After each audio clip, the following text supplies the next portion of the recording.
போலாம் பாய்.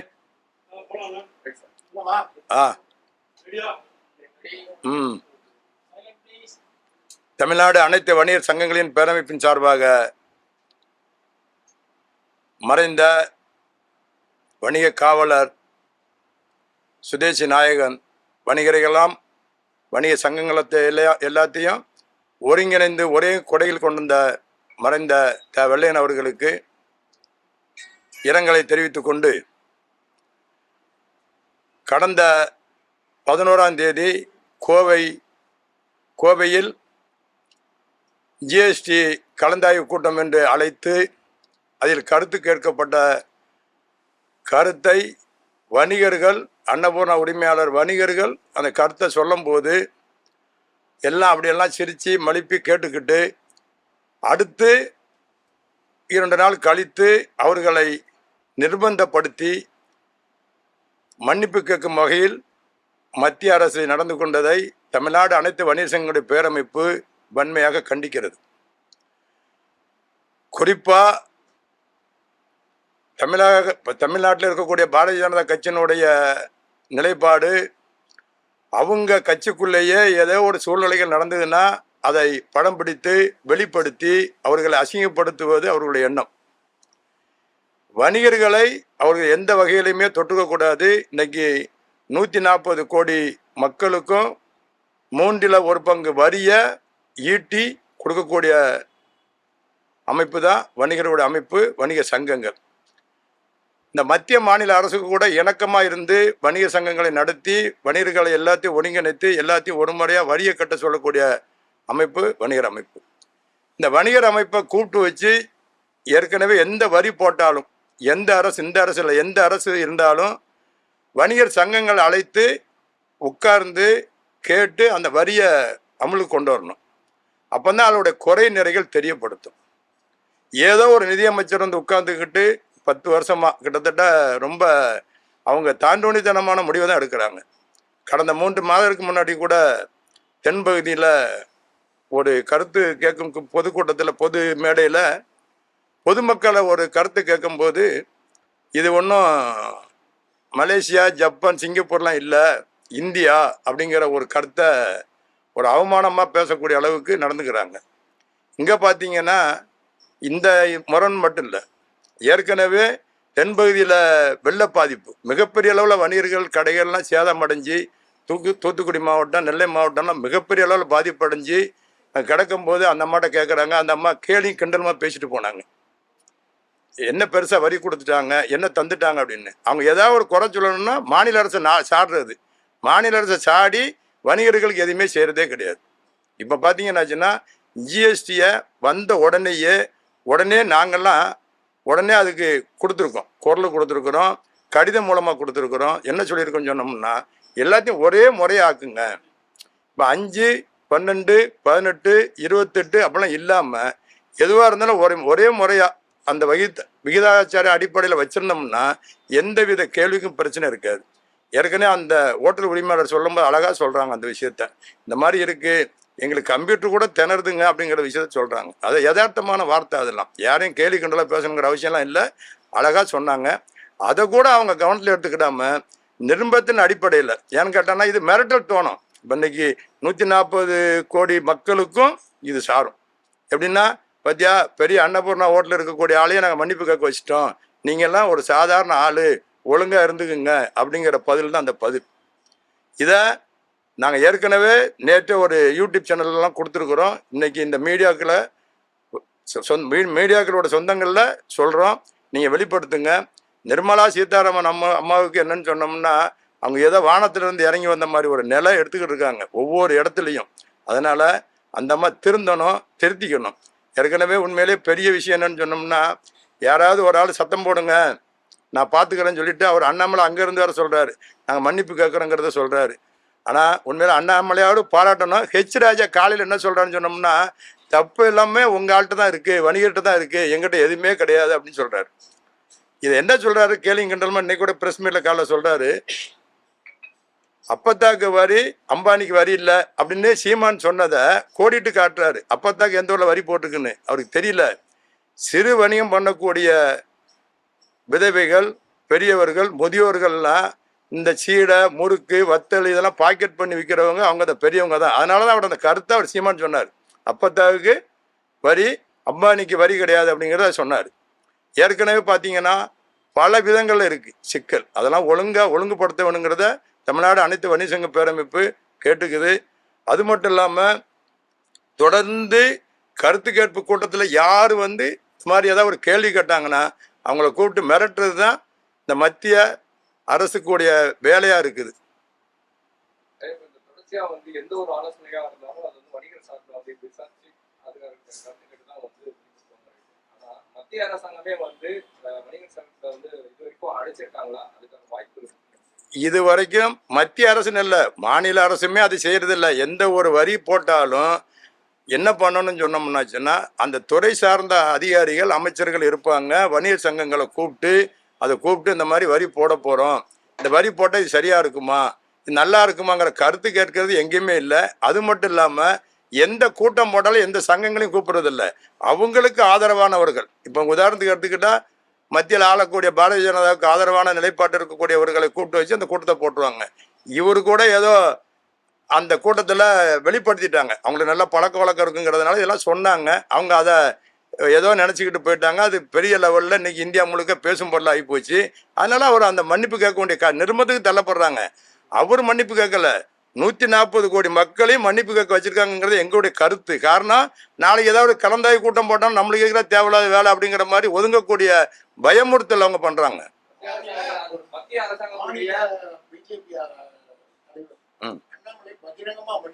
ஆமாம், இல்லை அது 100%. அவரு என்னன்னு சொன்னோம்னா கோவையில் இருக்கிறாரு, ஒரு ஓட்டு வங்கி சரிஞ்சிடக்கூடாது. வணிகர்கள்ட்ட 21 லட்சம், தமிழ்நாட்டில் 21 லட்சம் வணிக குடும்பங்கள் இருக்கிறோம். அதனால் நம்ம எதுவும் பேசலைன்னு சொன்னோம்னா நாளைக்கு இவங்க போர்க்கொடி தூக்கிடுவாங்கிற ஒரு அச்சத்தில் முன்கூட்டி பயங்கரமாக மன்னிப்பு கேட்குறாரு. அவர் அங்கே வரவேற்கிறோம். இது மட்டும் இல்லை, ஏற்கனவே மாநில அரசு லூலுங்கிற மார்க்கெட்டை கொண்டு வரும்போது நான் ஒரு செங்கலை கூட வைக்க விட்டால் நாங்கள் உடனே பார்ப்போனாரு. அவர் பார்க்கல. அவர் சொல்கிறதோட நிப்பாட்டி வர தவிர செயல் வடிவத்தில் கொண்டு வந்ததே இல்லை. ஏற்கனவே பார்க்க போகிறதா இருந்தால் ஒவ்வொரு முறையும் சில விஷயத்தை இப்படி தான் பண்ணிக்கிட்டு இருக்காங்க. நீ ஹெச் ராஜா காலையில் சொல்லியிருக்க அறிக்கையெல்லாம் பார்த்தா எங்களுக்கு வேடிக்கையாக இருக்குது. யதார்த்தமான வணிகர் தான் தப்பு பண்ணாங்கிற மாதிரி சொல்கிறார் அவர். ஏன்னா எந்த இடத்துலையும் கருத்து கேட்கக்கூடாதா? இந்த சுதந்திர நாட்டில் கருத்துரிமை, வாக்குரிமை எப்படி இருக்கோ அது கருத்துரிமை இருக்குல்ல நம்மகிட்ட, அது சொல்லணும்ல. கோவை மாவட்டத்தில் வணிகர்கள் அவங்களும் வந்து அதுதான் சொல்றாங்க, அதாவது மணிப்பீடு தவறுன்ற மாதிரி ஐயா இதில் என்ன பாருங்க, நான் தான் ஒரே வார்த்தையில் சொல்லிடுறேன் பாருங்க. 140 கோடி மக்களையும் அவங்க ஒரு இந்த மிரட்டல் தோணியில் உட்கார்ந்து தான் மன்னிப்பு கேட்க வச்சிருக்காங்க. இப்போ அவர் மன்னிப்பு கேட்டது அவர் மட்டும் கேட்டதுக்கு இல்லை, எங்களை எல்லாரும் தான் வணிக அமைப்புகளும் சரி பொதுமக்களும் சரி எல்லாரும் தான் நல்லா சாடுறாங்க. அவங்க மிரட்டலான்னா ஒரு பயமுறுத்தல், மிரட்டல். ஒரு உதாரணத்துக்கு கேட்டாச்சுன்னாச்சுன்னா ஒரு அறிக்கையே ஒரு இடத்துல வந்திருக்கு. எப்படி வந்திருக்கு பாருங்க, இந்த மாதிரி பண்டிகை காலங்களில் இந்த மாதிரி ஸ்வீட்லாம் தரம் குறைஞ்சிருக்கு, இவங்க பெரிய அளவில் அதை பண்ணுறாங்க, அதுக்கு ஒரு நோட்டீஸ் கொடுக்குறோம், மாநில அரசு அதை பரிந்துரை பண்ணணும்னு சொல்லியிருக்காங்க. அது என்னன்னு சொன்னோம்னா அது ஒரு மிரட்டல் தானே.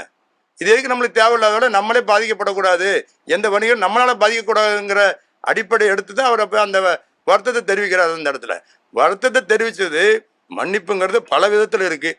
அதெல்லாம் என்ன பண்ணியிருக்கணும்னு சொன்னோம்னாச்சுன்னா ஒரு இடத்துல மன்னிப்பு கேட்குறோம்னா அதை வெளியே விடக்கூடாதுங்கிற கருத்து தானே. இதுதானே விஷயம். ஜனநாயகத்தில் இருக்குது, முறையா இருக்கு. அதை போய் வெளியே வந்து நான் சொல்லி அசிங்கப்படுத்தணும் தான் நினைக்கிறாங்க. என்னது இது என்ன இருக்கு? அதாவது இந்தியாவில் பிறந்திருக்க ஒவ்வொரு குடிமகனுக்கும் ஆளுகிற அரசு, மாநில அரசாக இருந்தாலும் மத்திய அரசாக இருந்தாலும் அதை எடுத்து கண்டிப்பாக குரல் கொடுக்க முடியும். குரல் கொடுப்பாங்க, குரல் கொடுத்துக்கிட்டு தான் இருக்கிறோம். அது ஒரு மாற்று கருத்தே கிடையாது.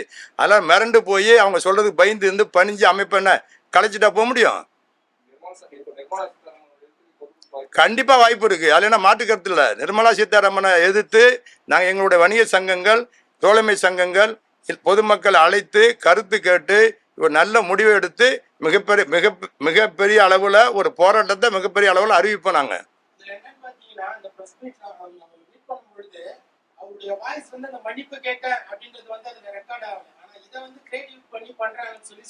இல்ல அதுக்கு அண்ணாமலையே சொல்லிட்டாரு.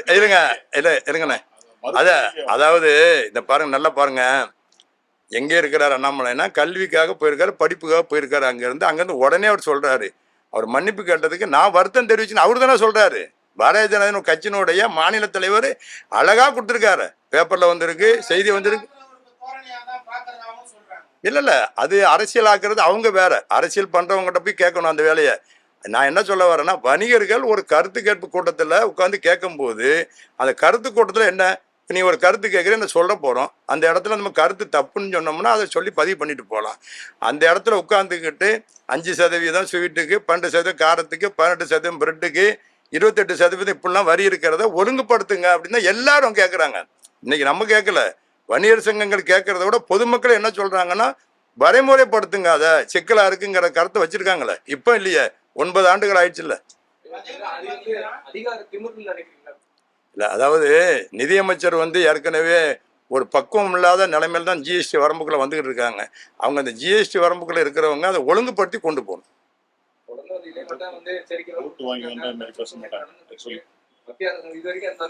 அதாவது இல்ல இதுக்கு பாருங்க, வணிக சொந்தத்தில் இருக்கக்கூடிய வெள்ளையனாச்சி விட்டுட்டு போன பணியை நாங்கள் எடுத்து செய்யணுங்கிற ஒரு மனநிலைக்கு வந்ததுனால இன்னைக்கு உங்களெல்லாம் கூப்பிட்டுருக்குறோம். ஏற்கனவே தலைவருடைய அடக்கம் முந்தா நாள், முந்தா நாள் நடந்தது. நைட்டு அடக்கம் பண்ணிட்டு நேற்று தான் வந்தேன். நேற்றே உங்களை கூப்பிடணும்னு நினச்சேன். நேற்று வாய்ப்புகள் இல்லாததுனால இன்னைக்கு கூப்பிட்டுருக்குறேன். எந்த ஒரு வணிகர்களுக்கு பாதிப்புனாலும் முதல் குரல் கொடுக்கக்கூடிய அமைப்பு தமிழ்நாடு அனைத்து வணிக சங்கங்களுடைய பேரமைப்பு தான் இருக்கும். அதில் மாற்று கருத்தே இருக்காது. இல்லை நிர்மலா சீதா நிதியமைச்சராக இருந்தாலும் சரி, பாரத பிரதமராக இருந்தாலும் சரி, இங்கே அண்ணாமலையாக இருந்தாலும் சரி, இங்கே ஸ்டாலினாக இருந்தாலும் சரி, யாராக இருந்தாலும் வணிகர்களுக்கு ஒரு பிரச்சனைனா முதல் வாங்கி கொடுக்கக்கூடிய குரல் தமிழ்நாடு அனைத்து வணிக சங்க பேரமைப்பு தான் இருக்குங்கிறத தெரிவிச்சுக்கிறேன் அந்த இடத்துல. ஆனால் இதில் தொடர்ந்து பல்வேறு குளறுபடிகள் இருக்குங்கிறத நம்ம எடுத்து சொல்லிக்கிட்டு இருக்கிறோம். அந்த இடத்துல நம்ம ஒன்றும் தப்பாலாம் சொல்லலையே. பல்வேறு குளறுபடிகள் இருக்கு. வணிகர்கள்லாம் யாரு? ஒரு பொருளை 100 ரூபாய்க்கு வாங்கி ஒரு 5 ரூபா, 2 ரூபா, 1 ரூபா வச்சு விற்கக்கூடியவர்கள். நாங்கள் அரசுக்கு முறையாக வரி கட்டுறோம். வரி கட்டாமல் இல்லையே. இல்லை வரி கட்டாமல் இருக்கக்கூடிய பொருள் உங்களுக்கு எல்லாத்துக்குமே தெரியும், நிறைய இருக்குல்ல. மதுக்கு அது போட்டுட்டு போகலாம், மதுக்கெல்லாம் போடுறதில்ல. இன்னொரு குறிப்பான விஷயம் பார்த்தீங்கன்னா, இந்த தேர்தலில் ஆட்சி அமைக்க போகிற காலகட்டத்திலேயே பாரத பிரதமர் ஆட்சி அமைக்க போகிற சூழல் வரும்போது இந்த அம்மா எங்கேயாவது நின்று தேர்தல் நின்று ஜெயிச்சுடும், இந்த தோத்துருவோங்கிற காலக்கு அடிப்படையில் நின்றுக்கிட்டு எப்பவுமே பாரத பிரதமர் அண்டி நின்று ஏதாவது ஒரு பொறுப்பு நியமனமாக போயிடுறாங்க உள்ள. அதுக்கப்புறம் அவங்க ஒரு பொறுப்பை கொடுத்துட்றாங்க. இந்த அம்மா எங்கேயாவது தேர்தல் நின்று ஜெயிச்சாங்கன்னா அதனுடைய கஷ்டம், மக்களுடைய சூழல் தெரியும்.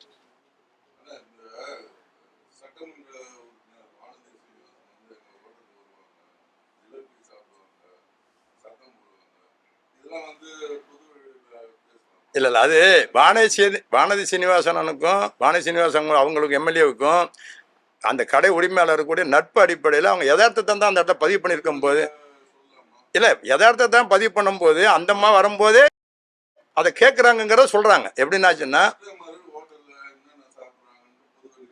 இல்லை பொது வழியில் பேசலாம். அது எப்படி பேசுகிறாங்க அந்த அம்மா? யதார்த்தம் தானே சொல்கிறாங்க. என்ன சொல்கிறாங்க? என் கடைக்கு வருவாங்க, இவங்க கூட எம்எல்ஏ கூட என் கடைக்கு வருவாங்க, அது ரிக்வஸ்டாக சொல்கிறாங்க. அது அதிகாரமாக சொல்லவே இல்லை. அவர் என்ன சொல்கிறாரு?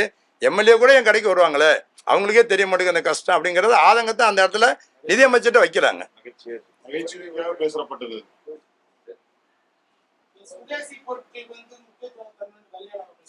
ஆமா,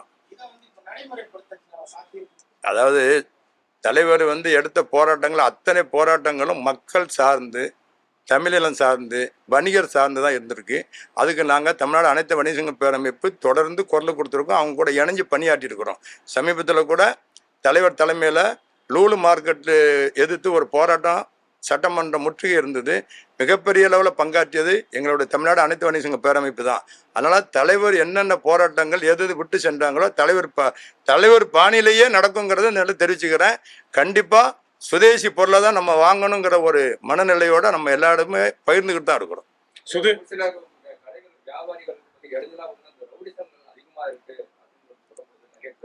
அதாவது தமிழக அரசு பொறுப்பேற்ற நாளிலிருந்து இந்த 4 வருஷம் கிட்டத்தட்ட நிறைய ரவுடிசம் தான், நிறைய கொலைகள், நிறைய கொள்ளைகள் எல்லாம் நடந்துக்கிட்டு தான் இருக்குது.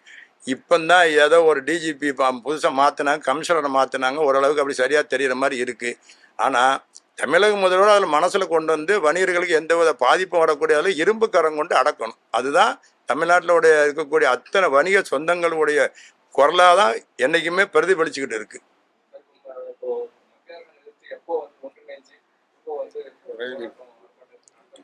விரைவில் விரைவில் தமிழ்நாட்டில் இருக்கக்கூடிய எங்கள் மண்டல மாவட்ட நிர்வாகிகளை கலந்து உயர்மட்ட குழுவை கலந்து எங்களுடைய தோழமை கிளை சங்கங்களை கலந்து ஆலோசித்து வெகு விரைவில் போராட்டம் கண்டிப்பாக அறிவிப்போம். நாங்கள் மன்னிப்பு கேட்கணுங்கிற வார்த்தையை நாங்கள் வைக்கவே இல்லை, திருந்துங்கன்னு சொல்ல வரோம். நாங்கள் மன்னிப்புங்க, எங்களை மன்னிச்சிங்க சொல்லணுங்கிற விஷயமே வேண்டாம். இவர் 140 கோடி மக்களையும் இணைஞ்சுன்னு மன்னிப்பு வச்சுட்டாங்க அவங்க. அதுதான் உண்மை. மிரட்டல் இது. நீங்களாம் ஒழுங்காக இருந்துங்க, இனிமேல்லாம் அமைப்பு ஆள் சங்கம் இங்கெல்லாம் இருக்கக்கூடாதுங்கிறதுல ஒரு மிரட்டல் அது. ஆனால் அந்த மிரட்டல்லாம் இல்லாமல் வணிகர் கூட இணைஞ்சு பணியாட்டுங்கன்னு சொல்ல வரோம்.